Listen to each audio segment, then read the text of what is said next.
मिलता है जितना ज्ञान पढ़ने से एक किताब, मिलेगा हजारों गुना ज्ञान पाने से एक शिविर का लाभ।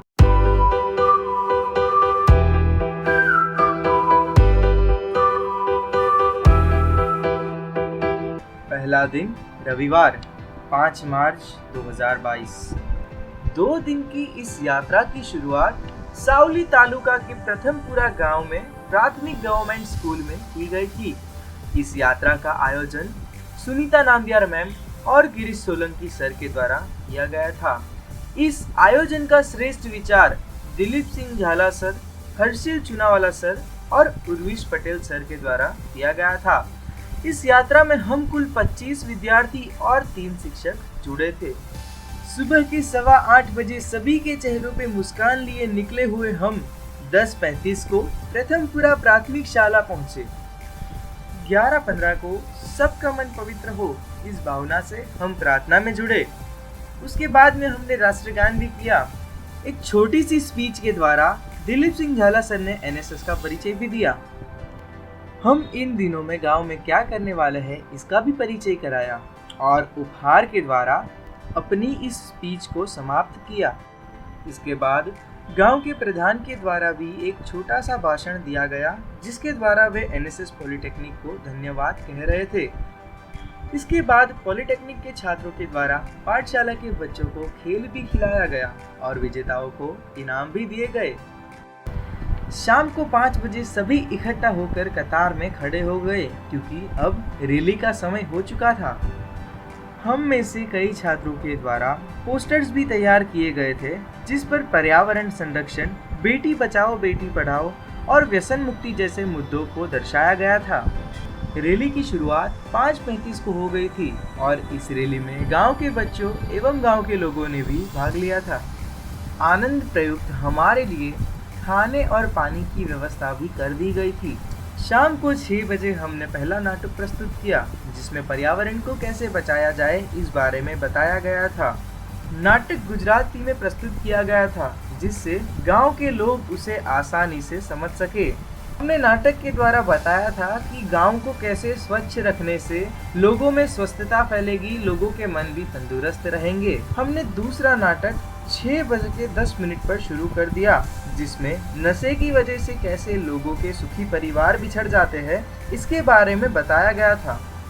हमने यही 2 नाटक गांव में माताजी के मंदिर के पास भी पेश किए और हमारे पहुंचने से पहले ही लोगों ने वह जगह को स्वच्छ कर दिया था। और इसी तरह पहला दिन समाप्त होता है। 7:15 को हम वापस हमारे स्थान पर यानी कि प्राथमिक शाला में पहुंच गए। दूसरा दिन रविवार 6 मार्च 2022। सुबह 10:45 पर हम सब मिले और 11 बजे हमने फिर से एक रैली की शुरुआत की। 11:20 को यह रैली पूर्ण हुई और इसके बाद में सरपंच जी ने एक छोटा सा भाषण दिया, जिसमें उन्होंने बताया कि हमने कैसे गांव के बच्चों को और गांव के लोगों में जागरूकता फैलाकर उनकी मदद की है। हमारी ये यात्रा 1:45 पर पूर्ण हुई। 4:40 पर हम सभी छात्र और हमारे शिक्षक पॉलिटेक्निक पर वापस पहुंचे। जब हमने एनएसएस में से कैंप करने का सोचा, तब हमारे सामने कई सारे प्रश्न थे कि कैंप इतने सारे वॉलंटियर्स को लेके हमें वहाँ तक पहुँचना कैसे। तब हमने सारे वॉलंटियर ने मिलके एक बेस्ट सॉल्यूशन निकाला, जो था पब्लिक ट्रांसपोर्ट। पब्लिक ट्रांसपोर्ट का यूज़ करके हम पॉल्यूशन भी कम कर सकते हैं और सारे वॉलंटियर्स एक साथ मिलके कैंप तक आसानी से पहुंच सकते हैं। कैंप में हमने स्नान के लिए एक ऐसी व्यवस्था तैयार की थी, जिसमें एक पानी की टंकी थी, उसके नीचे हमें स्नान करना था और पानी की टंकी के आसपास एक खुला मैदान था और उसके नीचे हमें स्नान करना था। तो वहाँ पे सब वॉलंटियर्स गए एक के बाद एक, और वहाँ पे उन्होंने स्नान का अनुभव किया। उसके बाद उन्होंने उनका स्नान का अनुभव शेयर किया, तो उन्होंने ऐसा बताया कि हमने ऐसा स्नान कभी किया ही नहीं है। ये एक अद्भुत अनुभव था। कैंप के द्वारा मुझे ऐसा पता चला कि एनएसएस का वीडियो डिपार्टमेंट अच्छा काम कर सकता है, भले ही ऑनलाइन हो या ऑफलाइन हो। वीडियो मेकिंग डिपार्टमेंट के अलावा बाकी और डिपार्टमेंट जैसे कि टीम बिल्डिंग, पोस्टर मेकिंग और बाकी सब, उनका सहयोग हमको बहुत अच्छा प्राप्त हुआ। सबसे पहले तो एनएसएस में ज्वाइन होना मेरे लिए सबसे सौभाग्य की बात, और पहले से ही मुझ में स्टेज फियर बहुत ही ज़्यादा था, कॉन्फिडेंस लेवल की मुझ में बहुत कमी थी। कैंप के दौरान सर ने मुझे नाटक में पार्ट लेने के लिए इनकरेज किया और उनके कहने पे मैंने नाटक में पार्ट लिया, और इस दौरान प्रैक्टिस के दरमियान मुझ में कॉन्फिडेंस लेवल बढ़ा और मैंने अपने अंदर छुपी खूबी को पहचाना। हमारे एनएसएस के कैंप के लिए सारी तैयारियां पहले से ही कर दी गई थी, लेकिन कुछ तैयारियां हमने जानबूझ के छोड़ दी थी। तो वहाँ पे बच्चों को क्या गेम खिलानी है, वहाँ पे वॉलंटियर्स के लिए क्या खाना बनाना है, वो हमने वहाँ पे जाके तय किया। वहाँ पे बच्चों को हमने गेम खिलाई, सभी वॉलंटियर्स के लिए सबने मिल के खाना बनाया। वहाँ पे दोपहर को ड्रामा की प्रैक्टिस की, रैली के लिए तैयारियाँ की, शाम को सभी ने मिल के खाना खाया। उसके बाद मनोरंजन के लिए हमने गरबा किया। तो इन सब से हमें बहुत कुछ सीखने को मिला, जैसे कि हमें सब समूह में रह के एकजुट होके क्या कुछ कर सकते हैं, कितना बड़े बड़े काम कितने आसानी से कर सकते हैं। ड्राइंग मेरा पसंदीदा विषय रहा है और एनएसएस के कैंप द्वारा मुझे बड़े पोस्टर बनाने का काम दिया था, और मैंने कभी बड़े साइज़ के पोस्टर में काम नहीं किया। इससे मुझे एनएसएस के कैंप द्वारा एक नया अनुभव मिला और कुछ सीखने को मिला। आज तक मैंने कई नाटकों में भाग लिया और उन्हें निर्देशन भी कई दिए, लेकिन यहाँ मेरा कॉलेज का प्रथम नाटक था जिसको मैं निर्देशन दे रहा था। और उसके साथ साथ मेरे ऊपर जिम्मेदारी भी थी एनएसएस की और हमारे टीचर की, जो कि उन्होंने मेरे पे आंख बंद कर करके भरोसा किया कि ये इसके निर्देशन सही रहेगा।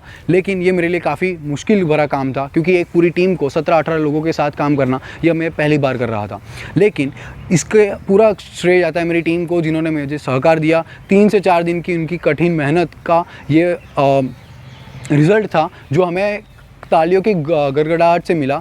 वहाँ के जो गांव के लोगों थे उन्होंने हमें कहा कि आप लोगों ने काफ़ी अच्छे तौर से इसे किया। तो मैं यह कहना चाहूँगा कि एनएसएस के मुझे एक अपॉर्चुनिटी दी जिसमें मैं मेरे हिसाब से खरा उतरा, और ये मेरे लिए एक नया और अनोखा अनुभव रहा। एनएसएस के इस कैंप में 5 प्रकल्प में से एक व्यसन मुक्ति, ये मेरा पसंदीदा विषय रहा है।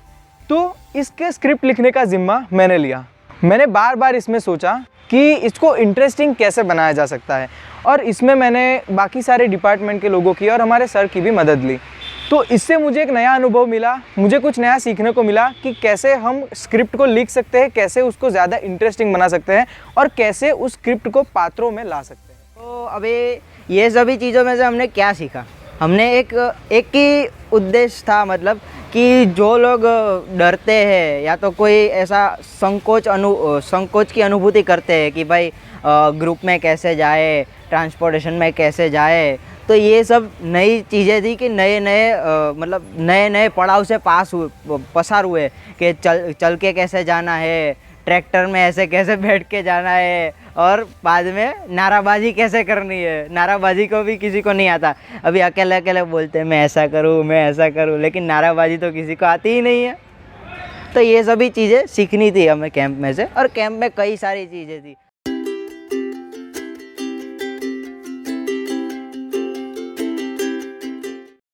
बोलो ना भाई, फटफट बोलो।